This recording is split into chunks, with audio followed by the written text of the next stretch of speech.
So to do this, you're gonna need a towel or something that you can lay flat so you won't have to get your area messy. Paper towel, alcohol. I'm using 91% rubbing alcohol, and I also have it in a spray bottle. You're also gonna need hand sanitizer. It doesn't matter which one, you just need hand sanitizer, scissors, a spatula, and a mixing palette. The containers of your choice. This specific one is from the brand Vueset, if I'm reading it right.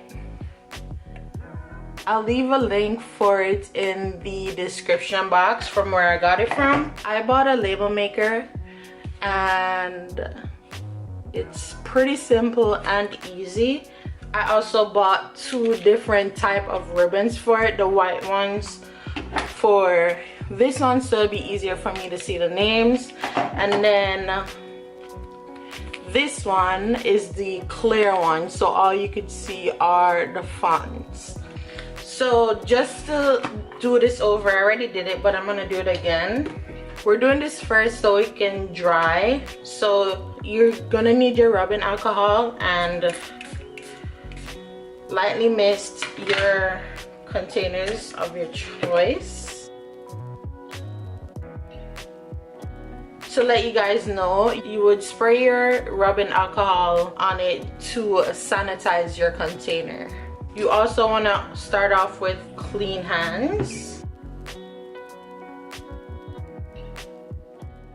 Okay guys, so this is pretty self-explanatory. All I'm doing is taking some foundation out of the stick foundation and I'm crushing it up, putting it in. Right now I am wiping off the area around it because it does get a little messy when you're putting it in. So that's all I'm doing. Then I'm wiping off the spatula board, getting it ready for the next one. Right now I'm showing you how much foundation was left after depotting it. I don't think I mentioned this, but the foundation that I'm using is the black Opal stick foundation. I decided to add this to my professional makeup kit because it is very inexpensive and it's absolutely gorgeous on the skin. I did get it in every shade that they have, which is very good. Luckily none was sold out at the time, so yeah.